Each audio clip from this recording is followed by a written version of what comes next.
Melfiora is calmly sitting on a park bench enjoying what looks like a perfectly made sandwich.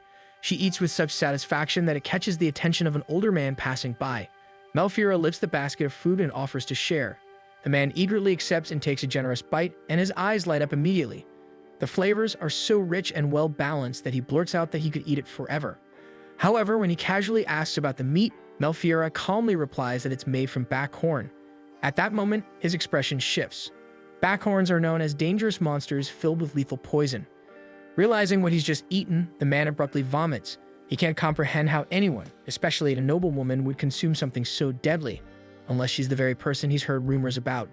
Melfiora, on the other hand, remains completely unbothered, continuing to enjoy her food. To her, even the foulest monsters can be turned into a delicious dish if prepared properly. Others may not understand this, but she's confident that someday she'll find someone who does. The following day, Melfiora attends a grand banquet hosted for the nobles. The place is filled with tables overflowing with exquisite dishes. She's genuinely enjoying herself, eating everything she can, when a familiar noblewoman approaches. It's the attendant, Mrs. Talbot. With a firm tone, Mrs. Talbot reminds her of the true reason she's there. With this, Melfiora's cheerful expression fades instantly.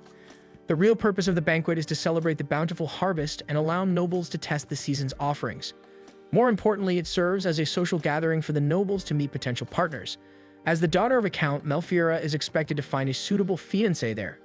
Faced with her stepmother's threat to send her to a convent if she fails to find a partner this year, Melfiora has little choice but to comply. Even her father says he would accept someone as lowly as a knight, so long as they are decent, just so she can finally secure a match. Reluctantly, she attends the banquet. However, as she scans the room, she notices the nobles whispering harshly behind her. In that moment, Melfiora realizes that no noble truly wants to be associated with her. Melfiora decides to head to another section of the banquet where the knights have gathered, thinking she might find a potential fiancé among those who don't recognize her. However, her thoughts are abruptly interrupted when chaos erupts and an enraged monster suddenly appears. The guests instantly scream and scatter, fleeing in panic. Amid the commotion, Melfiora notices an elderly couple struggling on the ground. She rushes to them and urges them to escape together, but before they can move, a mad backhorn emerges right in front of them. Her instinct tells her to run, but seeing the couple's terrified faces, Melfiora instead dashes away while shouting to draw the beast's attention, making herself the bait. The monster charges toward her, but just as it's about to strike, she closes her eyes. Then a man arrives, beheading the beast in the blink of an eye. Standing before her is a man with a blood-stained sword. The whispers around her rise, talking about the infamous blood-mad Duke Rogier. His unusual eyes lock with hers, and Melfiora stares in awe. Yet Rogier misreads her gaze, assuming she's terrified of him. He has always been described as an eccentric fiend, and yet before her, he seems strikingly beautiful. Shaking herself back to reality, Melfiora rises gracefully and introduces herself with proper noble etiquette. Rogier pauses, surprised that she still thinks of formalities after such a close call. He asks if she's unharmed, but Melfiora focuses on him instead. Blood from the slain backhorn has splattered across his face. With concern, she urges him to rinse it off immediately. She explains that mad backhorn blood carries magical toxins, and if it's swallowed or absorbed, it can cause intense stomach aches and fever. She also adds that if the creature hadn't been mad, its blood could have been used to make sausages with the proper preparation. With that, she insists he clean himself and change at once before any ill effects occur. Rogier, however, seems far more intrigued by Melfiora's extensive knowledge of monsters. She quickly apologizes for talking too much, worried she may have overstepped. But Rogier simply hands her a vial of purified water, pointing out that she might have ingested some of the beast's blood herself. Rogier's gaze then falls on her gown, which is stained heavily with blood. Without hesitation, he takes her hand, intending to find her a change of clothes. Melfiora hesitates, insisting that the stains can be removed by soaking them in water. Rogier, however, is more concerned that the presence of beast blood might disturb her, but she appears utterly unfazed. She casually mentions butchering a monster last week and being covered in even more blood back then. Rogier is taken aback, shocked by what she just said. When he asks for her name, Melfiora formally introduces herself. Rogier bursts into laughter because of this, finally understanding who she is. He's heard plenty of stories about her, the noblewoman who eats monsters, famously nicknamed the Voracious Villainess. In their world, magical beasts and unusual plants, collectively called monsters, are unlike any ordinary living creatures. Consuming them is dangerous, as their blood contains magical toxins that can cause vomiting, fever, or worse. However, Melfiora is the rare exception. Known as the Voracious Villainess, she's far more interested in their culinary potential. As strange as it may seem, the fallen beast actually looks delicious to her. She's already imagining the dishes she could prepare from its meat, because if she's going to eat it, it might as well be tasty. Roger's stunned expression makes her think she's made another mistake, and Melfiora awkwardly smiles to hide her embarrassment. Unexpectedly, this flusters Rogier, who quickly averts his face. When she asks what's wrong, his reaction only intensifies and he hurriedly composes himself before taking her hand again. It's at this moment that Melfiora realizes that this man, unlike many others, isn't frightened by her at all. As they walk, Rogier suddenly pauses before asking Melfiora if backhorn meat actually tastes good. Assuming she's had it before, he's curious about its flavor. Melfiora hesitates but eventually admits that it is delicious. She's received this question many times, and her honest answers usually make people avoid her. She explains that backhorn meat tastes similar to beef, though it's tougher, so she puts extra effort into tenderizing it to make it delicious. Instead of being disturbed, Rogier becomes intrigued and asks how she removes the magical toxins. This stuns Melfiora, as no one has ever shown genuine interest in it before. Unlike everyone else, Rogier actually listens carefully and believes her. Overwhelmed with emotion, Melfiora lowers her head to hide her tears. Regardless, Melfiora explains that she removes the magical toxins from beasts by bleeding them using special tools and purification spells. Hearing this, Rogier's eyes light up with curiosity. He asks if she could prepare some monster meat for him sometime. Melfiora is taken aback and asks if he has a strong digestive system, explaining that magical toxins aren't easy to deal with, but if the beast isn't mad, its meat is just like any other. However, her warning only makes Rogier even more eager to try it. He brings Melfiora to his pavilion and tells her to make herself comfortable. They're soon greeted by Chaos, Rogier's aide. Rogier introduces them to each other before instructing Chaos to bring Melfiora a change of clothes. Melfiora enters one of the tents in the pavilion and is immediately struck by the number of weapons displayed inside. Rogier has also prepared a tub of water for her to wash up, though she insists that he should go first. Without hesitation, Rogier removes his upper clothing, stunning Melfiora even more. She's seen hunters and knights wash outdoors before, but this time feels different, and yet her eyes can't seem to look away. Rogier suddenly speaks, asking what's wrong. Caught off guard, Melfiora answers honestly, admitting that his physique is distracting her. Rogier is genuinely surprised, seemingly unaware of how striking his figure is. Melfiora recalls how effortlessly his arms move when he struck down the beast, a truly majestic sight. But Rogier simply brushes off her comment and begins washing up in the tub. With that, Melfiora steps forward to join him in washing up as well. While washing, Melfiora shyly asks if she could perhaps learn to slay beasts herself. Rogier doesn't disagree, but after glancing at her slender arms, he insists that she should leave the slaying to him. He doesn't realize the weight of his words at first, but when he sees her expression, he quickly tries to defend himself, explaining that it's only because he's already accustomed to fighting. Changing the subject, Rogier asks if there's any particular meat she wants to try so he can hunt it down for her. This immediately lights up Melfiora's eyes with excitement. His territory is known for rare kinds of monsters not found in her lands. To her, that feels more like a luxury rather than a threat. Rogier notices the blood on Melfiora's face and gently wipes it off. In return, Melfiora helps him wash his face too, carefully caressing his cheeks and running her fingers through his hair. For a brief moment, the two share an intimate atmosphere until Chaos barges in and interrupts them. He scolds Rogier for standing in front of Melfiora half-naked, pointing out how inappropriate it is to expose himself to a count's daughter. Later, Melfiora changes into a beautiful dress that Rogier borrowed from the queen. She wears it gracefully, while Rogier casually holds the beast's head. Melfiora is amazed by this and boldly exclaims that she wishes she could slay monsters too. Her reaction surprises the others, as most noble women would faint at the sight. Chaos watches the two and secretly thinks his master may have finally met his match. Rogier escorts Melfiora back to her carriage, where she formally thanks him and bids farewell. Yet even as they part ways, both clearly wish to see each other again, already planning gifts for their next meeting. Rogier promises he will slay a royal moodle for her, making Melfiora's mouth water at the thought. Trying not to sound demanding, she gently reminds him that a beast tastes better if captured alive. With this, Rogier grows more excited, seeing it as a challenge worth trying. Days pass, and Melfiora visits Rogier's pavilion once again, this time bringing a special gift. She presents him with jerky made from Scat's bit, a beast found in her territory. Without hesitation, Rogier takes a bite, startling Chaos, who rushes to stop him because the food hasn't gone through the poison tester. Yet Rogier loves it. He even forces Chaos to take a bite, and soon, both of them are enjoying the jerky already. Rogier tells Melfiora that he's looking forward to trying more of her monster dishes. His words leave her stunned. She's so used to people thinking she's strange for her unusual tastes, even though she sees nothing wrong with them. But the Duke's warm acceptance touches her deeply. Overwhelmed, Melfiora hides her face as tears of joy well up in her eyes. When asked, Melfiora pretends that she's simply reluctant to say goodbye today, and Rogier mirrors her hesitation. Still, they have no choice but to part ways once more. As she leaves, Rogier promises that they'll talk again next time. Melfira has never been fond of banquets, yet after meeting him there, she truly enjoyed herself. She wonders if he's merely being polite or just curious about her, but deep down, she can't help wanting to keep her hopes high. Snow is already falling over the Marcharade lands when Melfira returns from her travels. Before she can enter the house, her father, Ghislaine, is already waiting outside, waving her over with a furious expression.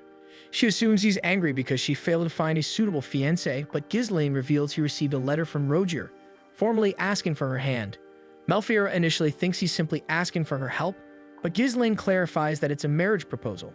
The request shocks him, as Rogier's position as Duke doesn't match their family's humble status, so receiving such a letter leaves him flustered. Even Melfira sweats at this. Meanwhile, in the pavilion, Rogier and Maxim meet inside a tent. Rogier reports everything that happened during their hunt, explaining how he carried out his plan without casualties. Maxim is satisfied with the result, but he notices Rogier's formal tone and brings it up. While Maxim addresses him casually, Rogier speaks with distance. He once called Maxim Brother Maxim, but he deliberately avoids it now. Although Maxim and Rogier are blood siblings, everything changed 17 years ago when Maxim was named Crown Prince and Rogier was adopted by the Galbraiths. Since then, an invisible line has separated them. With Rogier's stubbornness, Maxim has no choice but to conform to his formal manner. Then he suddenly notices the basket in Rogier's hand. Rogier tries to hide it, but Maxim presses for answers. Surprisingly, Maxim seems to know about Rogier and Melfira, and bringing this up catches Rogier off guard. Taking advantage of the distraction, Maxim snatches a piece of jerky from the basket. Rogier tries to stop him, but Maxim quickly takes a bite. Impressed by the taste, Maxim asks about the meat, and Rogier admits it's scatspit jerky, which is a spiny monster, so Maxim grows intrigued and assumes Melfira prepared it for him. When Maxim hears his brother speak of Melfira so fondly, he asks what Rogier plans to do next, knowing it's unlike him to take an interest in someone so quickly. Rogier, however, brushes off his words, saying he'll be on standby before leaving to return to his men, ignoring Maxim's attempt to stop him. Rogier is frustrated by his brother's words, but he can't deny that Maxim has a point. After all, he rarely talks to anyone like that. Melfira's image lingers in his mind, still unable to believe that she's actually called the voracious villainess.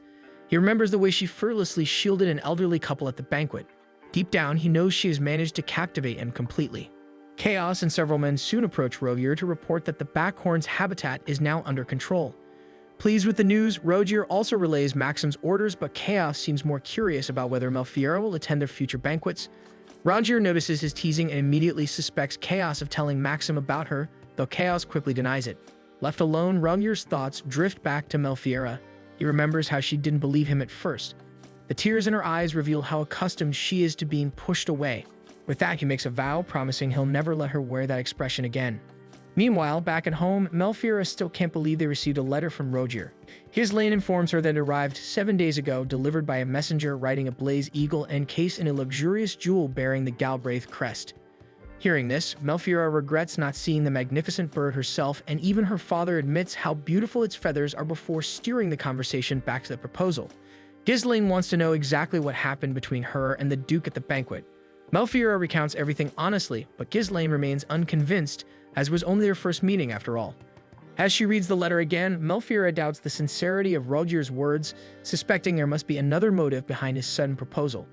Ghislaine also shares her doubts and decides to draft a response while they think of a proper reason to turn him down. That same night, Melfira has just finished her bath when she notices the letter on her table.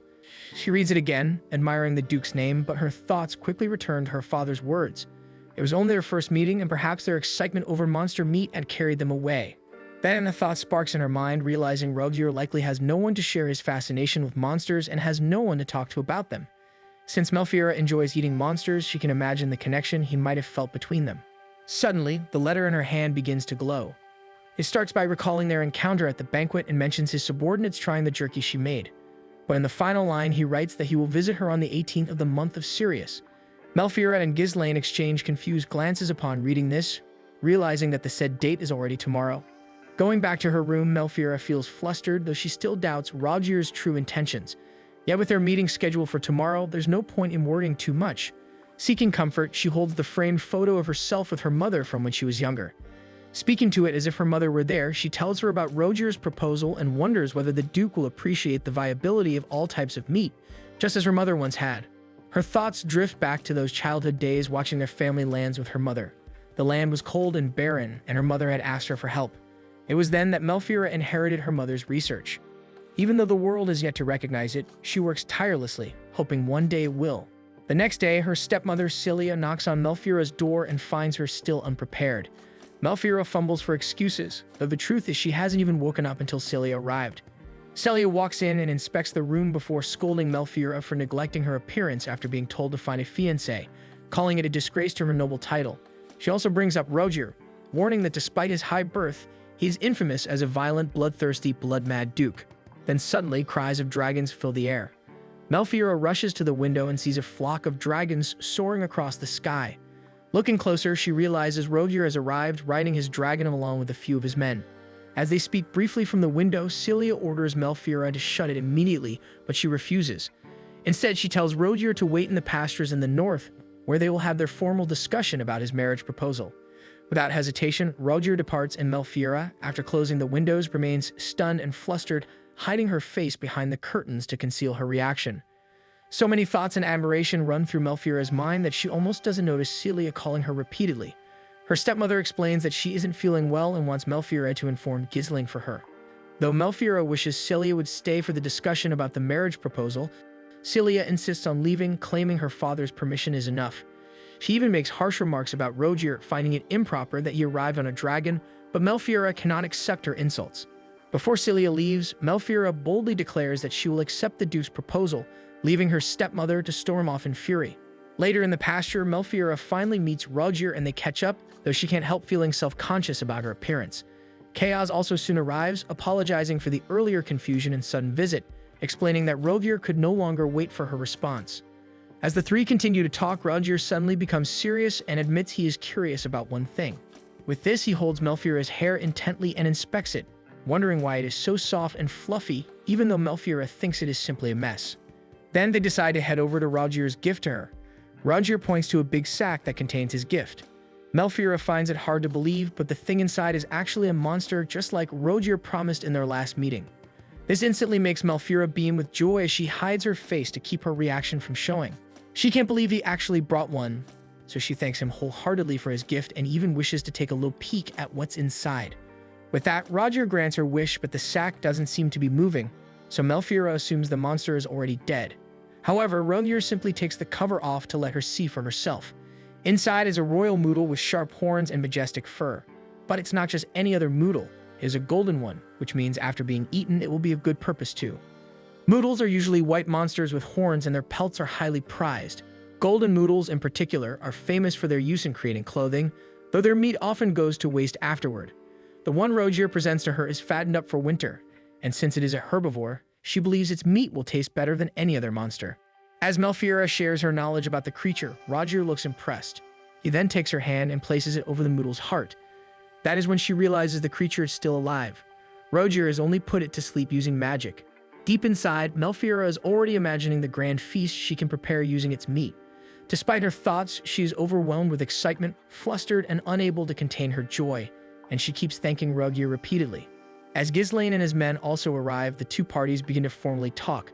Ghislaine and Rogier greet each other properly before moving straight to the main topic. Melfiora almost forgets that Rogier is actually there to ask for her hand in marriage. While the conversation continues, Melfiora asks her father for permission to allow the dragons to hunt in the mountains, but he mistakenly assumes the moodle is meant to be food for them.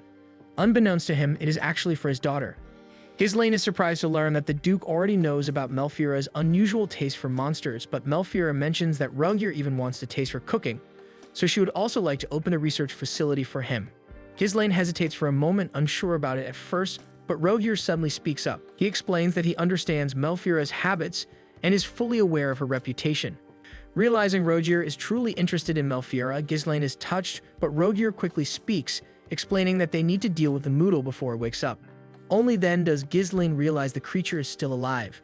They come closer to inspect it, and Ghislaine admits it is both a valuable and dangerous gift. Since Rogier is the one who asked Melfiora to cook it for him, he wants to watch her prepare it.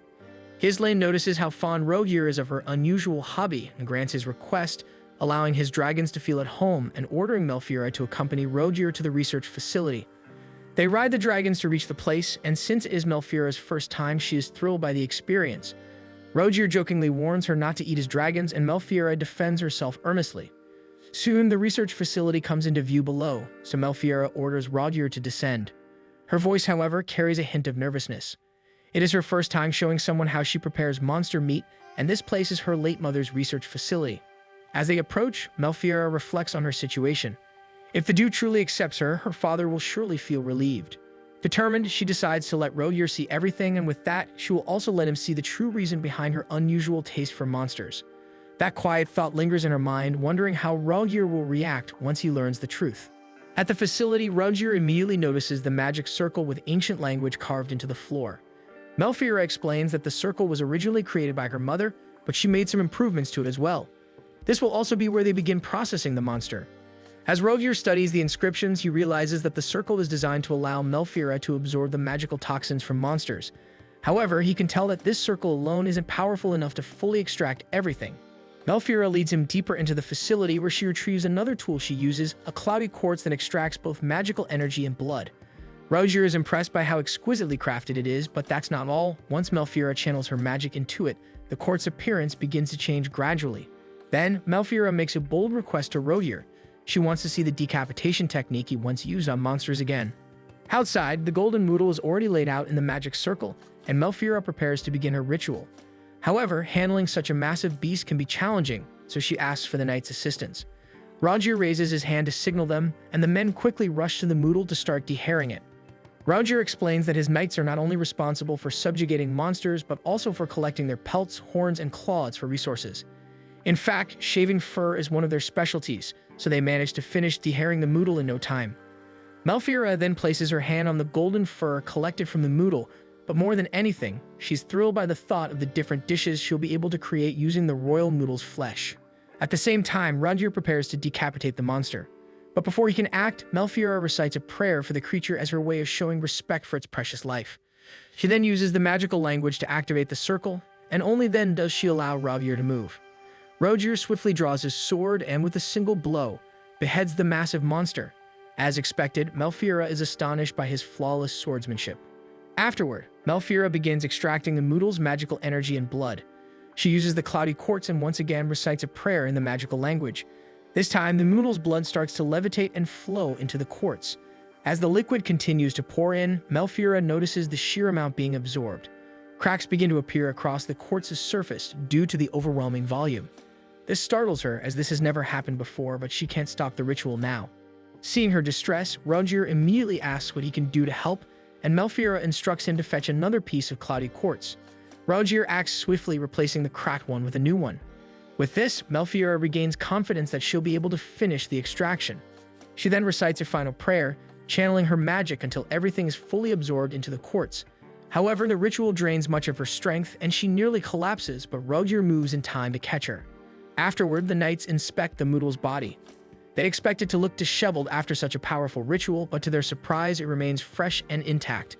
Melfiora explains that she only extracts magical energy and blood, as removing moisture would make the meat tough. By retaining its natural moisture, the flesh will have a flavorful texture. Rogier begins to wonder if Melfiora was the one who devised such impressive methods, but she gives credit to her mother for the original concept. She shares a story from 17 years ago during the Great Drought, when many people suffered from starvation. Their family's territory was poor and lacked resources due to infertile soil. In response, her mother began researching ways to utilize monsters as a food source. If this research could be perfected, troublesome monsters could be transformed into a valuable supply of delicious meat that might save starving people. So after her mother passed away, Melfiora vowed to continue her work. However, she admits that recently she's been enjoying the taste of rare monsters, so she uses the process partly for her personal interest. Then Rogier asks about the extracted magical energy from the monster, and Melfiora casually explains that it's mainly used for making fire, as it can sustain both cooking and lighting for up to 2 months. She admits she's never really considered any other purposes for it, so Rogier suddenly bursts into laughter. Although Melfiora's innocent use of the energy isn't problematic, her research surpasses even that of royal mages, so if such concentrated magical energy were mishandled, it could easily be weaponized to destroy nations. Melfiora freezes, realizing she had never thought about it before, as she's used to handling smaller monsters. Rogier's tone then softens, explaining that while rumors remain rumors, careless handling of such power could lead to great tragedies. With that, he vows to protect her from any harm that might come her way, which deeply touches Melfiora. However, Rogier then brings up another rumor, something about her supposedly sipping blood. Melfiora quickly denies it, assuring him she has never done such a thing. His expression then turns serious as he admires her striking hair and eyes, declaring that he'd be willing to lay down his life for her. Melfiora snaps back, thinking he's just teasing, but he insists he's sincere. Flustered, she compliments his eyes, hair, and even his cape and dragons in return. Both grow increasingly embarrassed until chaos interrupts the moment. Melfiora quickly shifts the topic, saying they should start preparing the meat already. As Rogier watches his dragons devour their food, Melfiora arrives with the official hunting permit they'll need to enter the mountains. Rogier is delighted, explaining that his dragons have been complaining about their current meals as they have quite the insatiable appetite. While they talk, Rogier's stomach suddenly rumbles, surprising even him. It's actually the first time he's felt such a strong hunger, but the royal moodle's flesh laid out before them is enough to stir anyone's appetite. Talking about the meat makes them both even hungrier, so they decide to slice off a small portion to grill and eat.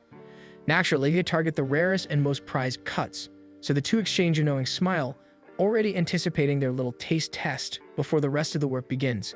They prepare small cuts of meat for a quick barbecue, and Rogier hands Melfiora a bottle of special herbs. She takes a small taste and is instantly delighted by the rich aroma and flavor. It turns out Rogier took it from their head chef without asking. Laughing it off, they remind themselves that this is just a simple taste test, not them sneaking around behind their companions' backs. They sprinkle the herbs over the meat, then use the monster's blood to ignite a steady flame. Once done, they place the meat on the grill. For safety's sake, they agree to wait until it's fully cooked before eating. However, Rogier can't help but complain impatiently. As the meat continues to look more appetizing, Rogier grows increasingly impatient, though it still needs more time on the grill. Just then, Chaos spots them cooking and immediately accuses the two of sneaking snacks while acting all lovey-dovey. Rogier quickly defends himself, insisting they weren't doing anything suspicious, though the scene is clearly obvious. To divert the situation, Rogier hands Chaos the hunting permit and tells him to take and feed the dragons while he stays behind with Melfiora. Chaos teases him, pointing out that the dragons are already whining from hunger while he's sneaking bites. Reluctantly, Rogier offers him one skewer, but before they know it, the rest of the men appear behind Chaos, expecting their share as well. Melfiora gives her permission since the knights are usually stuck eating awful monster meat. So they cook more and the men gather around the grill. Rogier prepares a plate for himself, but Chaos interrupts, insisting on tasting it first. Rogier refuses, prompting Chaos to tease that Melfiora wouldn't like his attitude. The two end up bickering like children over the first bite. Finally, Melfiora calls Chaos over to test a skewer she's prepared. With one bite, Chaos is instantly delighted. She casually asks if he feels anything strange, though what she truly wants to know is whether it tastes good. Chaos doesn't disappoint, showering the meat with praise and complimenting it multiple times. He even remarks that it would pair perfectly with a good drink, and Melfiora is happy to hear this as well. Hearing Chaos praise, Rogier grows increasingly impatient, unable to wait any longer to eat without confirmation that the meat is completely safe. He immediately asks Chaos if he feels unwell, but the effects of magical toxins usually take time to manifest, sometimes up to 30 minutes or even the next day. Rogier, however, clearly can't wait until morning, so he urges Chaos to declare the testing complete and announces that they should start eating. Melfiora, who's just as excited, tells the knights to dig in before the meat grows cold. She assures them that if anyone feels ill, she has medication prepared in advance to treat it. With that, the group erupts in cheerful shouts and begins feasting on the monster meat skewers. With the first bite, everyone reacts the same way, with pure delight. The meat is delicious and tender, just as expected from a herbivorous monster. Rogier approaches Melfiora to compliment her brilliance, but she humbly insists that it was her mother's research that made everything possible. Still, Rogier admits he never imagined monster meat could taste this good. In the past, he had eaten it without proper processing, which was always a challenge, and everyone else agrees. They eagerly ask Melfiora to teach them her methods and even suggest bringing another beast for practice. They regret how much good meat they've wasted, but Melfiora understands that eating monsters is still considered taboo. As Rogier continues enjoying the skewers, Melfiora suddenly calls out to him. He assumes it's about the food, but instead she wants to bring him into the facility. At the same time, one of the knights quietly watches them leave with curiosity. Inside the laboratory, they're greeted by piles of books and materials. Rogier is immediately stunned by the sight. His eyes scan the room until he notices the Scatsbit's spines neatly arranged nearby. Melfiora explains she used them for hunting, and her resourcefulness only deepens Rogier's admiration for her. As Melfiora prepares tea, Rogier learns that she usually hunts monsters alone, which surprises him. He had assumed the Count, or at least others, supported her research, but many in her land have mixed feelings about what she does. Even the very people her mother once saved during the famine refused to admit they ate monster meat to survive. Melfiora further explains that many in their land practice animism, making the consumption of monster meat a taboo. Despite this, she continues her mother's research. Rogier then asks why she keeps pursuing her work in a place where no one understands her. With teary eyes, Melfiora recalls the tragedy that happened 17 years ago, the very same incident that led to Rogier's adoption by the Galbraith family. To continue their conversation, Rogier gently pulls Melfiora to sit on the couch. He senses that speaking face-to-face is difficult for her, so he tells her she doesn't need to look at him while talking. He wants to hear more about her story. After all, he came here to ask for her hand, but Rogier already knows from his personal investigations that Melfiora is shunned by high society. She believes that marrying her will only ruin his reputation and become a burden.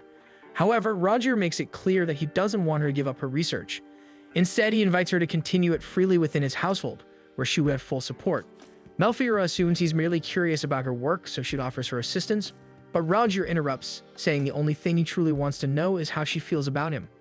Being widely known as the blood-mad duke who slaughters monsters, Rogier wants to know Melfiora's opinion of him. In that moment, Melfiora realizes that when he said he wanted to understand her, what he really meant was understanding her feelings toward him. Melfiora scrambles for an answer, blurting out that she doesn't find Rogier scary at all. In fact, she thinks he's rather handsome. Her words immediately fluster Rogier, leaving Melfiora to believe she might have said something wrong. She insists that many others would probably agree with her, yet Rogier only looks away in embarrassment, which confuses her even more. As Melfiora continues to praise every detail of Rogier's appearance, he struggles to believe her sincerity. He thinks she should be frightened of him, especially of his life as a monster slayer, but instead her eyes shine with pure admiration. She tells him she'll never forget how bravely he fought the monster during the banquet. Rogier mutters that being constantly splattered with monster blood and lacking refinement hardly makes him admirable, but Melfiora disagrees. To her, the courage to fight is more noble than any title. After a pause, Rogier shifts the topic and asks what Melfiora truly thinks of him as a fiancé. She has never seriously considered it before. If they were engaged, his title as a duke would easily fulfill her father's expectations, though their difference in status might still become a concern. Melfiora quietly reflects, imagining what her daily life would be like by his side. The thought of seeing Rogier from morning until night makes her heart flutter, yet she knows how insignificant she might appear beside him. Her life has always revolved around research, and all she's ever wanted was a partner who would let her live freely and pursue her passions. Her silence prompts Rogier to call her name, and Melfiora remains lost in thought. If his father were to approve of their union, her days might feel like paradise. Yet she wonders if that happiness would come from love or simply from fulfilling a well-calculated dream. After some thought, Melfiora answers Rogier's question with one of her own. Why would he choose her as his fiancée when so many noble women surely seek his hand? Moreover, she doubts his people would ever accept her. She's the shunned, voracious villainess. Her reputation could tarnish Rogier's name and affect how others see him if they were to marry. But Rogier disagrees. He believes his people would come to like and accept her. He brings up the Urzane Woods, a vast forest within their lands overrun by monsters. No matter how many he hunts, more always appear, and the magical toxins building up there drive the creatures mad. Rogier explains that protecting their territory is both his burden and the duty that comes with the Galbraith name. To him, monsters have always been enemies to slay, so it surprises him when Melfiora admits she actually enjoys eating them. Watching her prepare monster meat opens his eyes to a completely different perspective. As soldiers, they sometimes eat monsters for survival, but none ever thought to properly drain their magical energy first. Rogier admits her method is brilliant, though Melfiora still feels it's not enough for her to be accepted in his lands. She reflects on how her research might help Rogier and his people. If her studies could contribute, perhaps her late mother's work would finally see the light of day. Her thoughts are cut short when Rogier speaks again, promising her everything, including protection from the cruel rumors that haunt her name. He sincerely wishes for her research to thrive and serve his people's future. For a moment, Melfiora doubts him, assuming his proposal is purely practical and devoid of romance. Yet she eventually gives her answer. She admits that his offer would save her, even if she feels unworthy of someone like him. Rogier misinterprets her hesitation as rejection, but it's quite the opposite. Melfiora gladly accepts his proposal, driven by her passion for research. She explains that while other women may have their hobbies, her joy lies in her studies. Since Rogier's duty is to hunt monsters, she promises to prepare delicious meals from his hunts, so none of the meat goes to waste. She continues eagerly, listing the many ways she hopes to serve him. But above all, she expresses how honored she feels to marry him. Her words make Rogier blush, though the tender moment is cut short when Claude appears at the doorway. He announces that the mansion is ready to receive them and that Count Ghislaine is waiting, prompting the two to rise and leave together. On their way to meet Ghislaine, Claude discreetly stalks Melfiera, advising her not to speak too openly about her research or the condition of their lands with strangers. Roger overhears this and senses something peculiar about Claude's tone, realizing he must have caught parts of their earlier conversation. Still, such caution is understandable. After all, a duke with a tainted reputation proposing to a count's daughter would naturally draw suspicion. When Rogier finally meets Ghislaine, he presents the contract for their engagement. Ghislaine remains uneasy, uncertain whether Rogier truly intends to marry his daughter. But Rogier feels nothing but pride at the thought of bringing Melfiera to his lands. Ghislaine, though thrilled, cannot entirely shake off the memory of the banquet incident. Rogier recalls it as well, how, when the monster appeared, all he wanted was to kill it and be done. Yet Melfiera never looked away from him, unafraid. Deep down, Rogier is certain that Melfiera will one day love him for who he truly is. The proposal may have come sooner than expected, but family pressure left him little choice. Ghislaine understands and, though uneasy, signs the contract. What troubles him most is Melfiera's unusual appetite for monsters, but Rogier assures him that it doesn't bother him in the least. As Ghislaine nervously finishes signing, Rogier asks if there's anything else he wishes to say. Ghislaine hesitates before wondering aloud why a Galbraith, descendants of a lineage known for adoption, would suddenly seek a fiancé. Rogier, anticipating this, begins listing all the reasons he wishes to marry Melfiera. In the end, Ghislaine bursts out laughing at Rogier's detailed praise of his daughter, but Rogier insists every word is true. Ghislaine's tone then turns serious as he speaks about the widespread belief in animism across their lands. He admits that, if things hadn't changed, he had planned to send Melfiera to a convent despite his reluctance. As a count, his duty is to protect his people, but as a father, his greatest wish is to keep his daughter safe. He therefore asks for Rogier's assurance that Melfiera will be protected under his care. Rogier solemnly swears to do so, giving Ghislaine the confidence to trust him completely. 10 days after Rogier's return home, Melfiera busily packs her belongings and research tools with the help of her attendants. She moves briskly through the facility as staff members consult her for guidance. Following the Duke's orders, everything in the facility is to accompany her, and he has even left men behind to assist in packing. Their engagement has been officially recognized since Rogier's visit. Melfiera recalls the contract signing with her father, a document imbued with a faint magical aura. The Duke assured Ghislaine that the magic represented only his vow, that their engagement could never be broken. Beneath the formality, Rogier had simply wished to witness Melfiera's sincerity and resolve. In that quiet moment, the two shared a tender connection.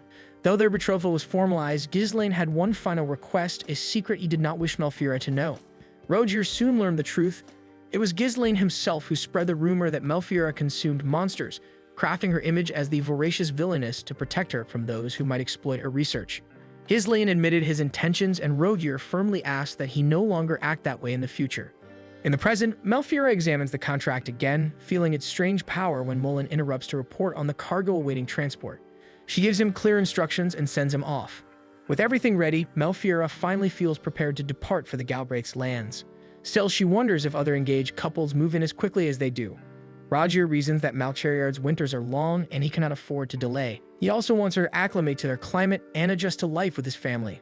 Her gaze drifts to a photograph of her and her mother, wondering quietly how it must have been for her. Just then, Herman bursts in to announce that her father is waiting. After exchanging brief words of farewell, he escorts her to the study, but she pauses, realizing she may not return to this room for a long time, unless the engagement somehow falls through. When she knocks, she finds Celia sitting in her father's chair. Melfiera demands to know why, and Celia explains that as her stepmother, it is proper for her to see her off for marriage, though she can't resist sneering about the dragons. Melfiera coldly asks for her father, and Celia merely gestures outside, where he stands speaking with Rogier's men. Celia reminds her not to leave anything behind. Melfiera plans to leave the royal noodle's fur for her father and brother, but Celia mocks her for it again. With a forced smile, Melfiera offers a polite farewell, but Celia refuses to let her go quietly, accusing her of seducing the Duke. She reminds her that her son, Louis, remains the rightful heir to their lands, to which Melfiera calmly replies that her loyalty now belongs solely to the Galbraith family. Her composure only fuels Celia's anger. She begins comparing Melfiera to her mother, Elise, whom she admits she despised. Melfiera never knew Celia had even met her mother, but before she can ask, Celia warns that if she ever fails, she will be sent to a convent with no home to return to. When all is said, Melfiera leaves the study in silence. Though she knows Celia has always disliked her for her strange interests, she still feels oddly relieved to have heard something about her mother at last. Melfiera steps out of her home wrapped in a thick coat, where her father greets her warmly. Seeing the coat reminds her of Elise, who wore the same one on her wedding day. Elise came from the south where snow was rare, and Ghislaine fondly recalls how thrilled she was at her first snowfall, so much that she caught a cold the next day. As they reminisce, emotion overtakes him, but their moment is interrupted by the deep growl of a dragon. Looking up, they see Rogier descending from the sky. Melfiora runs to meet him as soon as he lands. Rogier takes her hand, kisses it, and addresses her as his betrothed, making her cheeks flush red. Ghislaine chuckles at the sight, but Rogier only smirks, teasing Melfiora further as she flusters in embarrassment. After confirming that she has everything prepared, Rogier's gaze falls on a pile of garbage beside them, offering to burn it for her. Then, without delay, he announces that it's time to take his fiancée with him.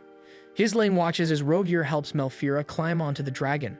Though Ghislaine hopes to see her again by spring, Rogier calmly states that he intends to keep her in his lands until the wedding. Even when Ghislaine insists on preparing as a family, Rogier promises to provide everything necessary for their union. As the dragon ascends, Ghislaine remains uneasy, but Rogier vows to protect Melfiora at any cost.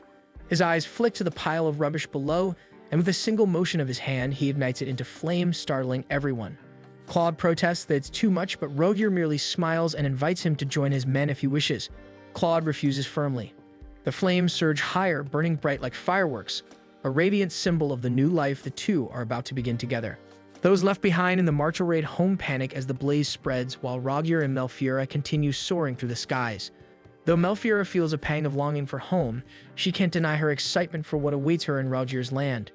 Rogier advises her to simply stay true to herself, saying that her only duty as his lady is to bring him comfort. Melfiora, uncertain how to do that, admits her hesitation, but Rogier reassures her with quiet confidence.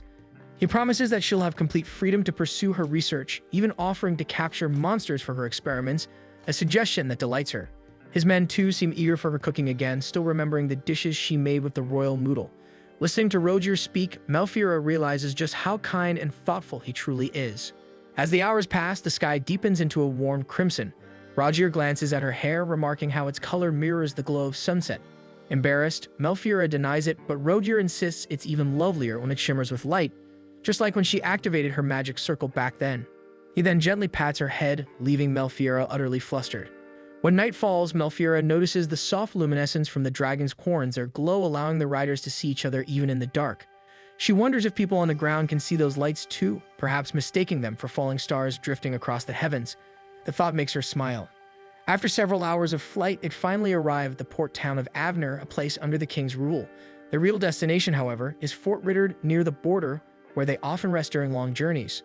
Rogier mentions that they'll find her a room in town so she can rest more comfortably for the night. To his surprise, Melfiora seems far more interested in whether there are forests or rivers near the border. She insists she doesn't mind staying at the fort, for what excites her most is the chance to encounter new monsters, especially the fish-type ones currently in their spawning season, or even to see the mysterious monster fruits said to grow in the nearby forests. Rogier explains that the fort is plain and purely functional, but Melfiora's imagination runs wild. She can't stop picturing all the rare creatures she's only read about, thinking how incredible it would be to see, and perhaps even taste, them for herself. Amused, Rogier laughs and admits there are indeed some Xanas in the river of this time of year. At once, Melfiora's eyes sparkle, for such creatures don't exist in her homeland. Yet, when Rogier mentions that setting traps would take time, her excitement fades a little. Wanting to cheer her up, he promises that they can still try tonight, so they might enjoy Xanas for breakfast the next morning. As the night deepens, their conversation drifts from monsters to meals. Melfiora finds herself touched by Rogier's warmth, noticing how he never hesitates to go out of his way just to make her happy. Remembering Chaos' words that Rogier's men were used to eating poor-quality monster meat, she asks him about it out of curiosity. Rogier admits it's true, though he can hardly call it proper cooking. The meat, he says, was always tough, gamey, and barely edible. During long expeditions, they had no choice but to roast it thoroughly to avoid getting sick, but even then, it often caused stomach aches. Melfiora quickly guesses that they hadn't removed the magical toxins properly. Rogier recalls trying various kinds of monsters, but none ever proved suitable for eating. In fact, he confesses that he once collapsed from the toxins himself and barely remembers what happened afterward. Before they know it, the journey has brought them to their destination. Rogier tells Melfiora to hold on tight as the dragon descends. He carefully guides it downward until they land safely at the fort for the night. As Rogier's men arrange accommodations with the caretaker, they mention that their commander has brought a lady with him, much to the caretaker's shock. He immediately apologizes, worrying that their quarters might be too plain for a noblewoman. From behind, Melfiora peeks out, wanting to assure him that she needs nothing fancy at all. Just then, Rogier calls to her, suggesting they unpack what they'll need for the night. As Melfiora rummages through her things, he gently insists that she rest in town instead. But Melfiora's mind is already set. She prefers to stay at the fort. Its simplicity reminds her of her research facility where she often fell asleep on the cold floor after long nights of study. Though Rogier remains unsure, she smiles reassuringly, confident that as long as he is there, she'll be perfectly fine. Rogier shows her a modest room with only a bed and a small table. He insists she rest after their long flight, but Melfiora assures him she still feels energetic. Suddenly, she catches a faint scent and follows it curiously, which makes Rogier a bit uneasy. She soon discovers two men by the furnace cooking simple grain porridge. Startled by her sudden appearance, the men freeze, but Melfiora offers to help. She insists that plain porridge won't be enough to fill them, so she unwraps a portion of leftover moodle meat and suggests adding it to the pot. Seth hesitates. He wasn't part of the taste tests back at Marcha Raid and fears the monster meat might be unsafe. Mullen, however, encourages him, explaining that Melfiora herself had prepared that special meat. Still, Zeth asks whether anyone suffered side effects. Mullen confidently replies that everyone was perfectly fine. To convince him, Melfiora slices a small piece of meat and grills it herself. When it's done, she offers it to Zeth, assuring him that she's already removed the magical toxins. But Zeth still eyes it suspiciously. Before he can refuse, Mullen steps forward, eager to try it himself. Melfiora quickly prepares another slice for him, and Mullen takes a big bite without hesitation, instantly delighted by the flavor. He starts describing it in detail until a dry, sarcastic voice cuts through the air. Both men freeze and turn to see Rogier standing in the doorway, clearly sulking. He asks Melfiora if he might have a taste as well. Flustered, she takes his hand and leads him to the furnace, insisting she'll prepare a piece just for him. Rogier tries to remain composed, though his sharp gaze lingers on the two men. After she grills a skewer for him, Melfiora shyly offers to feed him herself, but Rogier refuses to open his mouth, leaving her exasperated. Remembering how her nanny used to feed her younger brother, she tries a playful approach, urging Rogier to open wide, but he remains uncooperative. Finally, she recalls how her nanny would always call her brother by name to get his attention. Dropping her usual formality, she calls out Rogier's name directly. Startled, he looks at her and she immediately slips the meat into his mouth. Rogier chews, then admits that it tastes good, much to Zeth and Mullen's relief. Encouraged, Zeth finally eats his portion and is pleasantly surprised. Overjoyed, Melfiora suggests mixing the remaining meat with vegetables into the porridge, while Rogier continues to sulk in silence. That night, everyone eats together, delighted by the flavor. Melfiora beams with pride when Rogier asks how she prepared it. She explains that she simply diced the meat, fried it lightly, and mixed it into the porridge. To her surprise, Rogier scoops a spoonful and feeds her himself. Embarrassed, she tries to insist she can eat alone, but he continues until her bowl is empty.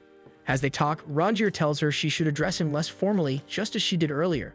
He reminds her that most engaged couples do so. Though it feels strange, Melfiora realizes she must get used to it eventually.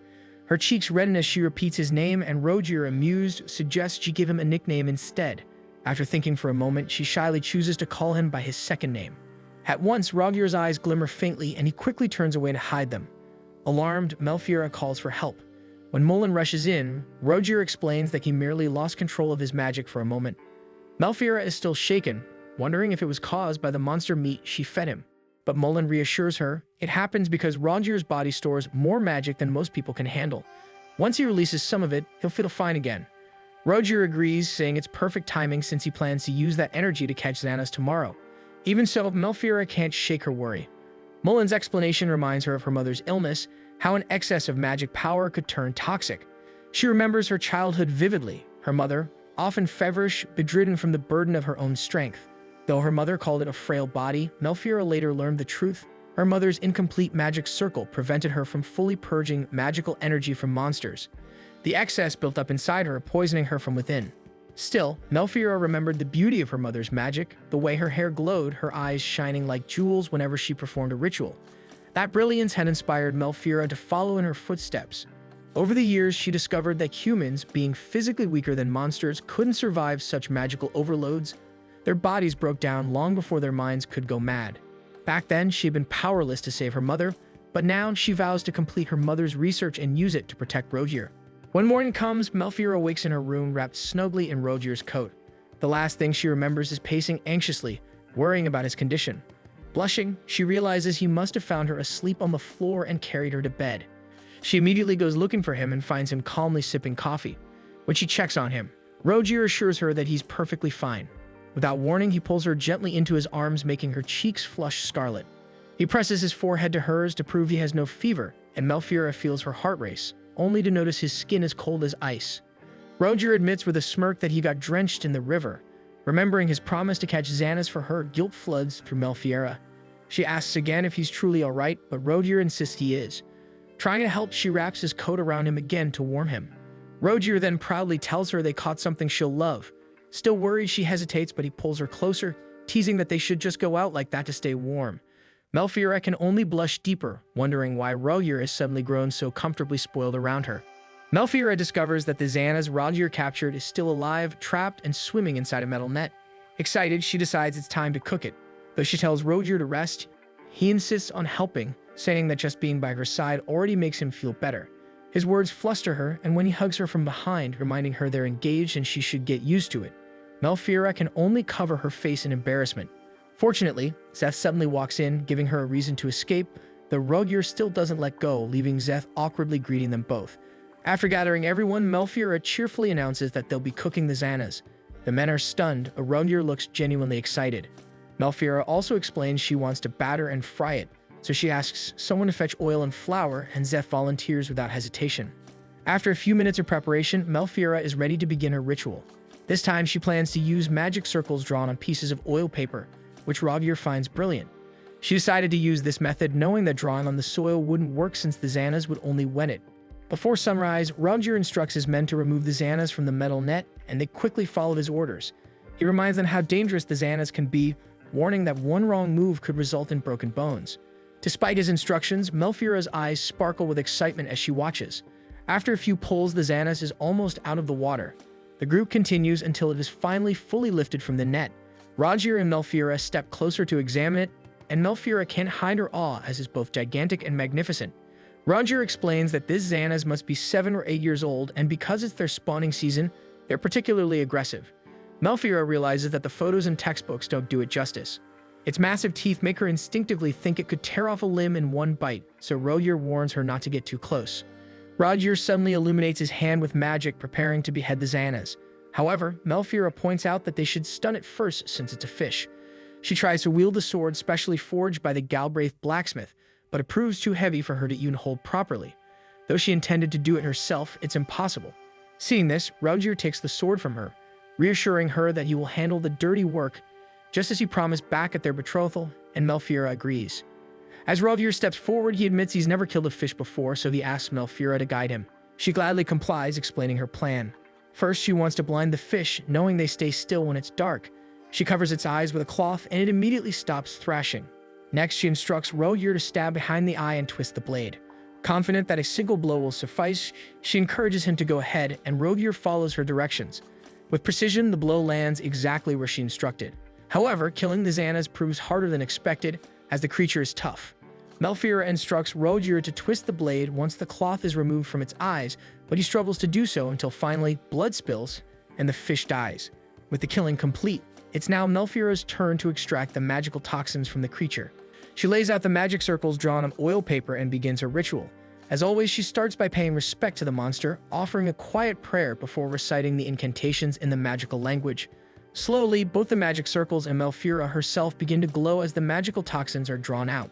Although the Xanas isn't very bloody, the extracted toxins are thick. What unsettles her most, however, is the way her hair starts to stand every time she performs the ritual. Once the ritual is complete, Melfiora hands the flask to Roger.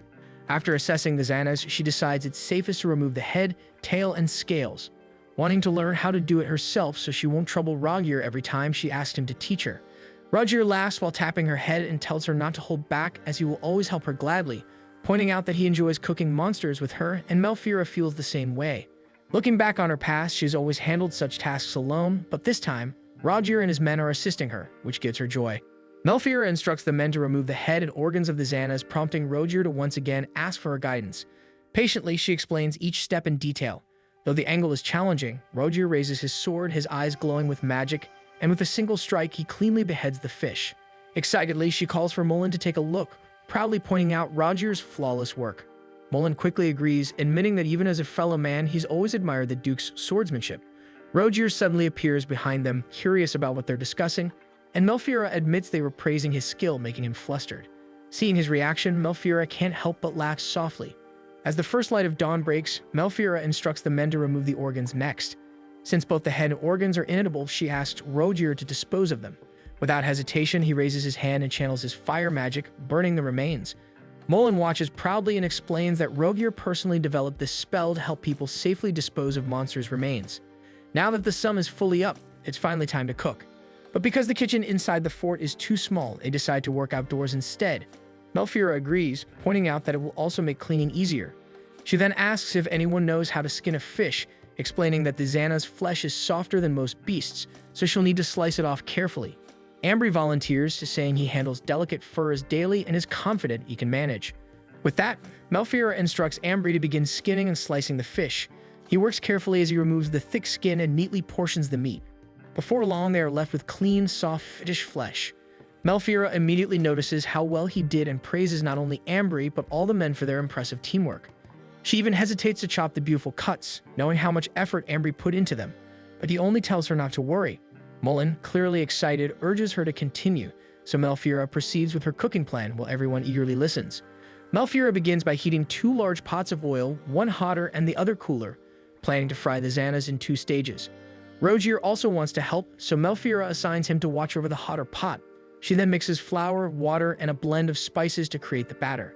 Once ready, they dip the chopped Xanas into the mixture before carefully placing them into the cooler pot, and when the fish turns a light golden brown, Melfiora uses a wooden ladle to lift it out. Finally, they transfer the fish into the hotter pot for a quick second fry, sealing in the flavor and crisping the surface. That's how they will achieve the perfectly cooked Xanas. After giving everyone their tasks, the group begins cooking the Xanas together. Rogier, however, looks disheartened when he presents his cooked Xanas to Melfiora, as the pieces are darker than expected. Still, Melfiora reassures him that not everyone gets it perfect on the first try and that his are definitely still edible. To lift his spirits, she playfully asks him to feed her. Rogier hesitates, insisting they look like failures, but Melfiora thinks they look delicious. With her hands sticky from cooking, she opens her mouth like a child, shocking him further. She even reminds him to blow on it first since it's fresh out of the oil. Flustered, Rogier carefully blows on the piece and feeds it to her. The moment Melfiora takes a bite, her eyes immediately light up, and she lets out a cheerful shriek as it's perfectly crispy and absolutely delicious. As Melfiora continues describing the flavor to Rogier, he suddenly gives in and eats the rest of the Xana's piece she bit from. The act completely unsettles Melfiora, but Rogier seems unfazed and simply praises how delicious it is. His attention soon turns to the perfectly cooked pieces. Melfiora insists on tasting first to ensure there's no poison, but Rogier ignores her warning and pops one into his mouth. He then offers her a piece, and the moment she takes a bite, her eyes widen as it's even more flavorful. Both the crispier ones and the softer ones turn out equally delicious, so they agree to prepare both versions to give people a choice. Rogier even calls Mullen to taste some, making the man beam with excitement. The group continues frying 2 variations of the Xanas until every last piece of meat is cooked. Melfiora thanks Rogier for all his help, but he immediately turns the concern back to her, worrying that she's been standing for too long. Melfiora only assures him that she had a wonderful time because he was with her, which makes Rogier feel accomplished. Then he reminds her that they still need to move indoors for breakfast. Melfiora agrees, explaining that she already asked the fort's chef to prepare bread and vegetables and everything has been arranged in the Great Hall. When she insists that Rogier go ahead and eat first, he tries to protest, but she calls for Mullen, who wastes no time grabbing Rogier by the arm. Rogier protests even more, but Mullen tells him that no one else will eat unless their duke starts first. As Rogier is reluctantly dragged away, Melfiora begins tidying up the area, grateful for how much effort he put in that morning. Seeing her working, Szeth and Ambry step forward to help her clean so they can all eat together. Melfiora smiles, thanking them both for their help. As thanks, Melfiora offers Szeth and Ambry a plate of oddly shaped fish meat. It turns out to be grilled fish belly. Szeth takes a bite first and Ambry follows right after. To their surprise, it's rich and savory, so Ambry remarks that it would taste even better with a bit of sour fruit juice, and Szeth recalls that such juice is often served for breakfast. With that, Melfiora urges them to hurry before it's all gone. As they head toward the Great Hall, Melfiora lightly scolds herself for being so indulgent about food, only to shrug and promise she'll be more prudent starting tomorrow. Upon entering, they're greeted by the lively atmosphere of what feels like a feast. Rogier, already seated, spots Melfiora and waves her over. Once she joins him, he tells her that after breakfast, they'll set out again and should arrive at their lands by evening. Rogier picks up a piece of the fish, wraps it in lettuce, and takes a bite. The sight intrigues Melfiora, so she imitates him. And to her surprise, the combination tastes incredibly fresh. Szeth then offers her a fruit called cabo, which is the sour fruit they mentioned earlier. Melfira has never seen one before, but she squeezes its juice onto the food and takes a bite. The tangy flavor makes her shriek in delight. It's refreshing yet easy to eat. Her reaction catches Roger's attention, and he tries the same thing despite admitting he's never eaten cabo except when drinking. The moment he bites into it, he lets out a startled yelp but quickly tries to act composed. Melfira then makes a mental note that he dislikes sour food, so she won't make the same mistake again. Still, Roger tells her that meals are always more enjoyable when he's with her. As they prepare to continue their journey, the men pack sandwiches for the trip, while the remaining Xana's meat is frozen and salted to preserve it for later. Melfira feels grateful for everyone's hard work, and before they fly, Roger reminds his men to stay alert to avoid any accidents along the way. Once they take off into the sky, Roger turns to Melfira and tells her to ready herself for the Galbraith lands. Deep inside, she feels excited knowing she's about to step into an entirely new world. As they continue soaring through the skies, Melfira grows worried about Roger, knowing he hasn't slept at all. Roger tries to reassure her by showing the cabo fruit he brought that morning, which he claims is keeping him awake during the flight. This startles Melfira since she wants him to rest, so she suggests flying with Mullen or Zeth so Roger can sleep properly. However, Roger's expression darkens at the idea. In truth, he never intended to eat the cabo fruit himself and only brought it because Melfira seemed to like it. Then he tells her not to rely on other men and only on him. His jealous reaction makes Melfira laugh, which only unsettles Roger further. As she looks at him, she can't help imagining what his life in the Galbraith lands must be like. Every Galbraith knight she has met so far clearly respects him, so she wonders how the rest of the people in his territory see him as well. Melfira becomes curious about Galbraith's lands, so she begins asking Roger about them. Roger explains that there used to be 30 cities and towns, but after the Great Famine that happened 17 years ago, only 12 settlements remain. In Galbraith, they call that famine the Cataclysm because it is the same period when the previous duke passed away unexpectedly and Roger was chosen to succeed him. Melfira immediately wonders how a duke could die during a famine, but Roger clarifies that at that time an unprecedented number of monsters emerged from the Urzani woods. They couldn't call them fast enough, so their magic power swelled, and many blood-mad creatures flooded into Galbraith. Melfira has never heard this story before, so Roger explains that it's because the last duke fulfilled his duty and lost countless knights to stop the threat, ensuring that no other nations had to suffer from what happened. Even when the king ordered reinforcements from other nations, the catastrophe had struck everyone so severely that most had no knights to spare anymore. Besides, the former duke had vowed to give his life for their lands, as it was a duty someone had to carry on. In the present, Roger and his knights are the ones who inherited that vow. It is the king's command, but it's also the weight that comes with bearing the Galbraith name. They stake their lives to protect the kingdom and swear that they will never allow a second cataclysm after losing far too many people in that battle. Hearing this, Melfira wants to comfort Roger but hesitates. She realizes that Roger has always been prepared to die, and the image of her mother flashes in her mind. She cannot allow something like that to happen again. She can't believe that he has accepted such a fate so easily, and she ends up scolding him for thinking that way. Raising her voice, she pleads with him not to speak about losing his life so casually. In that moment, she remembers her mother and how she died, as if she had long accepted her fate. Melfira refuses to let something like that happen again, which is why she stayed devoted to her research, promising herself she would continue studying so no one would have to suffer the same way. Seeing how distressed she is, Roger leans in and reassures her that he does value his life. So Melfira tells him she's there for him, that fate brought them together so she can help him. Even if she isn't in any position to make an oath in his place, she clasps his hand and promises that her magic circle will serve him well. Melfira is determined to protect him and his people, for as long as he allows her to live her life at his side. Roger loves the idea of living his life with her, but he can't bear exposing her to danger, so he vows to protect her, and Melfira wants the same thing. Their methods may differ, yet both of them want to protect each other. Melfira wants to protect him no matter what happens, but Roger simply cannot allow her to get hurt. Her words are full of promise, yet he doesn't know if he could accept them, and the uncertainty makes Melfira tear up even though she tries to hide it. Roger admits that even if it pains him to see her sad, it's something he expected. Then Roger begins to share his own story, and she tells him to pour everything out to her, no matter how big or small. For a long time, Roger wondered how Melfira would react if she learned everything about him. Even though they're already engaged, he's been afraid of disappointing her. But now he wants her to know every part of him so she can understand who he is. There, Roger reveals that he was actually born as the second son of the previous king. Back then, Roger and Maxim lived together in the castle, and compared to him, Maxim carried the same golden hair and deep purple eyes as their father, who was the seventh monarch known for his wisdom, even called the second coming of the sage. Roger, however, caused a stir throughout the kingdom because of his eyes, which could store magic. He had always looked up to his older brother since tutors and nurses often praised Maxim as clever. Rogier, on the other hand, felt embarrassed as he would lose control of his magic and accidentally cause destruction in the castle from time to time. Even so, Maxim always comforted him. Back then, he would lose control of his powers and end up destroying the castle walls before collapsing. Each time it happened, he suffered severe fevers afterwards, so Melfiora reminds him that losing control can harm him and even kill him if it worsens. Rogier reassures her that he's stronger now, but deep down he can tell that her worries come from someone she lost to the same condition.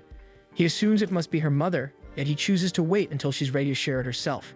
When Rogier learned to withstand the magic inside him, the only place that would take him was the Knights, since officials and servants were terrified of him. That was where he met Chaos, who was always critical of him. And yet he was also the first knight to swear loyalty to him. Chaos could have followed in his father's path and joined the royal guards, yet when Rogier was sent to Galbraith, Chaos went with him instead. Hearing this makes Melfiora genuinely happy, so Rogier pulls her closer into a hug and quietly asks if she wants to hear the rest, warning her that the next part isn't as pleasant.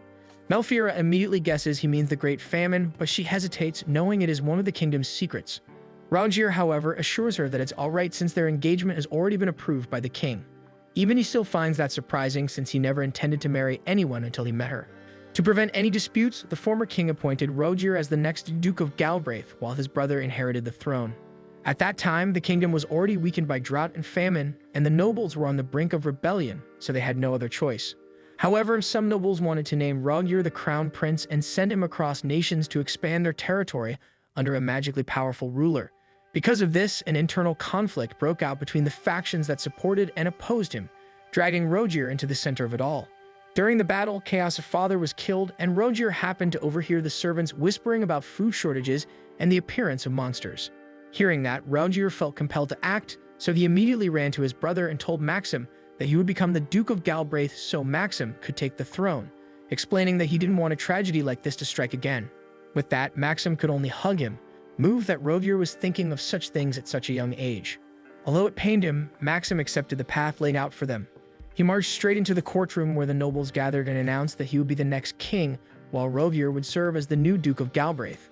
With that, Maxim's reign began, and Rogier took on the role of a knight. Years later, Rogier proposed a new plan to his brother as he didn't want the knights to exist solely for slaying monsters. Maxim agreed, granting knights a post in the royal guards after 5 years of service. This decision delighted Rogier since it would strengthen the kingdom's forces as well. Chaos then revealed that they were also exploring other uses for the monsters they hunted, as many of them were valuable sources of rare materials. So he suggested that the crown buy anything usable.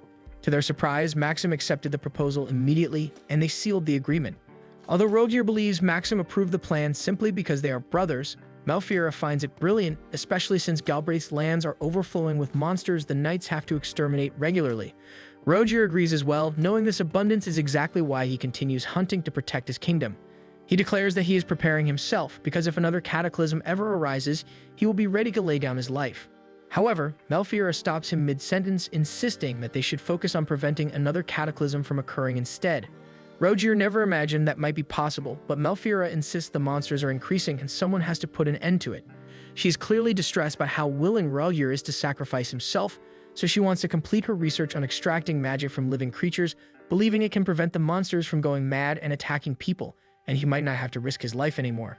Hearing this, Rogier can't help but kiss Melfiora on the forehead, causing her to turn red with embarrassment. She panics, but Rogier simply laughs. Melfiora feels flustered, so Rogier adds that he is seriously considering living his life with her now, and Melfiora can only cover her face in embarrassment. Soon they pass over a vast forest with a river cutting through it. Rogier explains that they're getting close and that what she's seen is actually the Urzini forest. It's so enormous that even he can get lost in it without a map. Melfiora is familiar with it, as the forest is infamous for being infested with monsters, yet it's also rich with magical ores. Because of that, the land and air are overflowing with magic and only monsters can survive there. Beside the forest runs the Galbraith River, the largest in their territory. It splits into 3 branches, and Rogier tells her that this is why he finds it special. He also points toward the snowmole from the Galbraith Range, explaining how the water flows underground before resurfacing. Melfiora realizes just how abundant their water supply should be, yet even all of that dried up 17 years ago.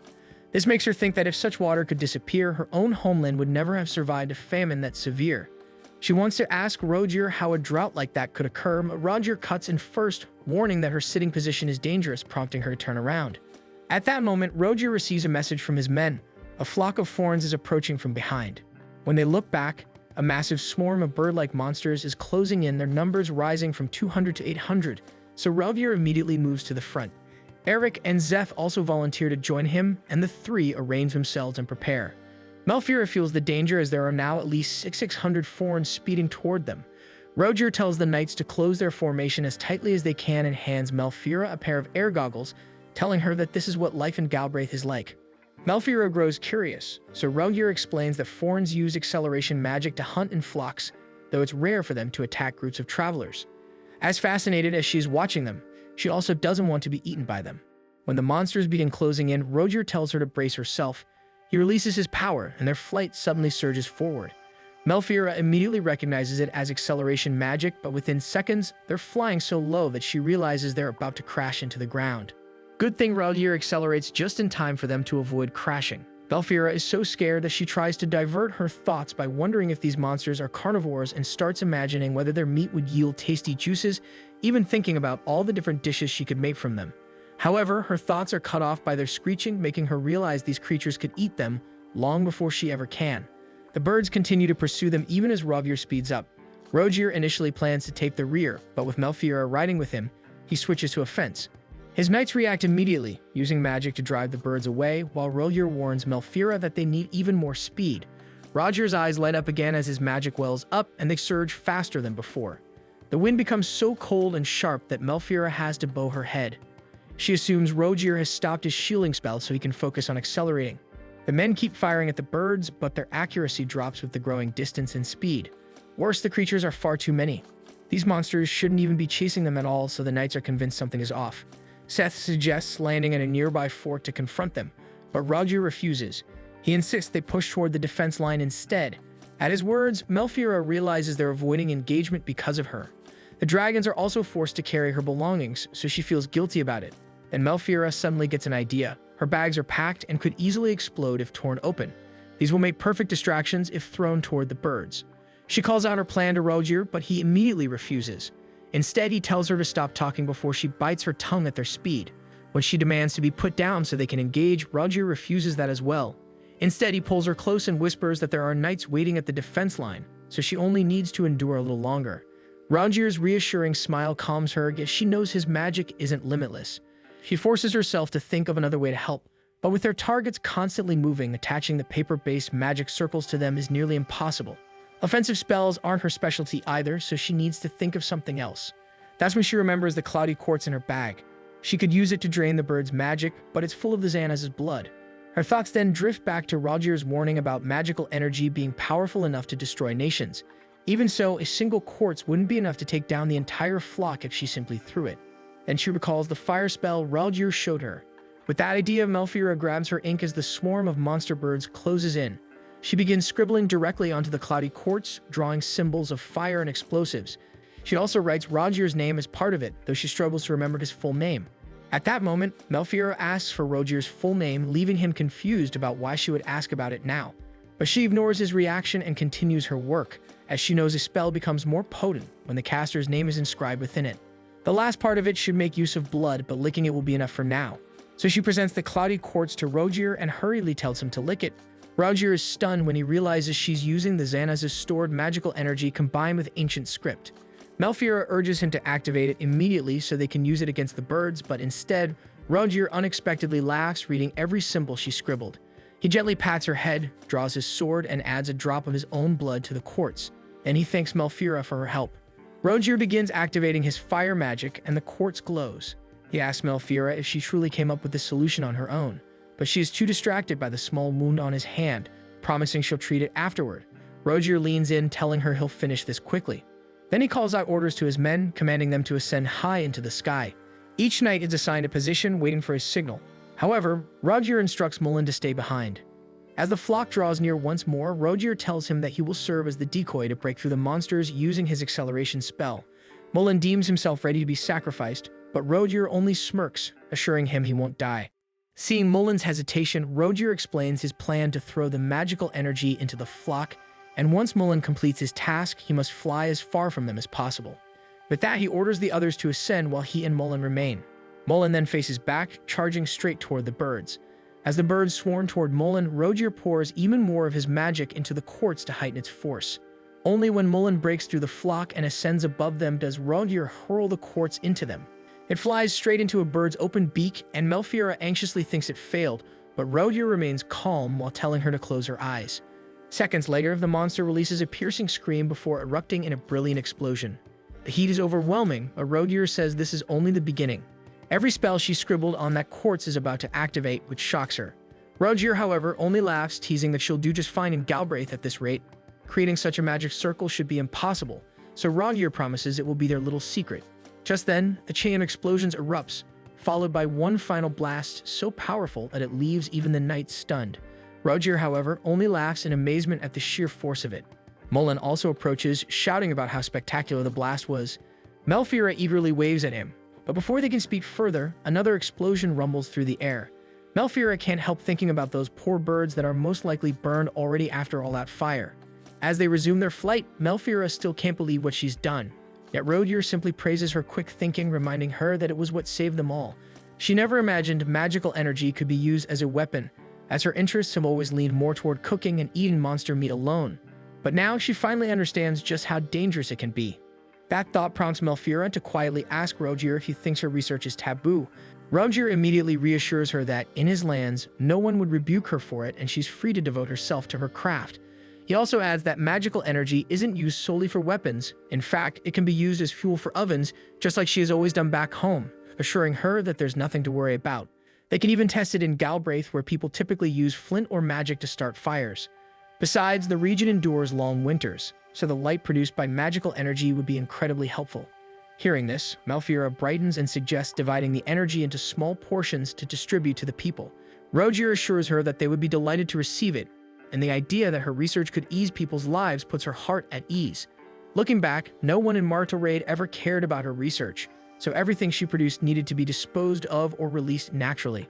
Only now does she truly understand that monsters are truly gold mines. She feels a surge of happiness as Rogier not only acknowledges her research, but also shows her a new path forward. She expresses her gratitude, but Rogier returns the credit, insisting it was she who saved them all from the monsters. Still, she knows a spell's effect depends largely on its caster, and it wouldn't have activated so powerfully without Rogier. Next time, though, she promises to try something smaller. Rogier then tells Melfiora that they can hunt monsters together. Hearing those words feels like music to her ears, and she immediately imagines all the adventures they could have as Rogier continues describing the seasonal creatures that appear in the Urzini forests, making her even more excited. She chatters nonstop about it until a frantic voice suddenly cuts into their conversation. Chaos arrives riding the Blaze Eagle, clearly alarmed after hearing the explosions earlier. Melfiora can hardly believe the sight of Blaze Eagle up close. Though Chaos came expecting to rescue Rogier, Rogier proudly tells him that he and Melfiora already handled the threat. Chaos is stunned to hear Melfiora was involved, but when the realization hits him, he understands that they were the source of the explosions and not the enemy. Chaos immediately begins lecturing Rogier for causing such explosions while Melfiora was with him. Rogier, however, puts on a proud expression to make Chaos panic even more. What Chaos doesn't know is that Melfiora was actually the one who created the explosions. Rogier then argues that the monstrous birds were acting strangely, but Chaos insists the situation was still inappropriate and even assumes Rogier's acceleration spell must have frightened her. Rogier only pouts under the scolding, so Melfiora steps in to defend him, assuring him she's completely fine. She is just about to confess about the spell when the surrounding knights suddenly start commenting on how lovely she is. As more knights gather around, her face turns bright red from embarrassment, so Rogier immediately pulls his cape around her and scolds every knight who dares to stare. Soon they pass by a small civilized town, and Melfiora assumes it must be where Rogier lives. True enough, he confirms that he resides in the central structure, even telling her she may choose any room she likes as the place is quite large. However, Melfiora quickly notices that the building is actually a fortress and not a castle as it appears to be. Rogier is impressed she caught that detail and explains that one of their dukes from generations ago constructed it specifically for combat. Over the years, it evolved into its current form. The stronghold is called Midleg, serving as their primary defense against monsters. Melfiora is startled, wondering how creatures from the Urzini woods managed to reach this far, so Rogier clarifies that it only happens occasionally as some monsters wander into the grasslands and prey on wagons traveling along the trade routes. Because of that, their battles aren't as bad as they used to be anymore. Melfiora also notices the solid walls surrounding it, which remind her of her homeland, which has nothing like it. Rogier explains that the Urzini woods used to be much closer, but he cut back their defense line. People began settling there because the Duke had made it a safe refuge, and over time, the fear of monsters shaped the entire place. Additionally, the survivors of the cataclysm also gathered there 17 years ago. Looking down, Melfira sees a large, scorched stretch of land which she assumes was left by the magic the Duke used to protect his people.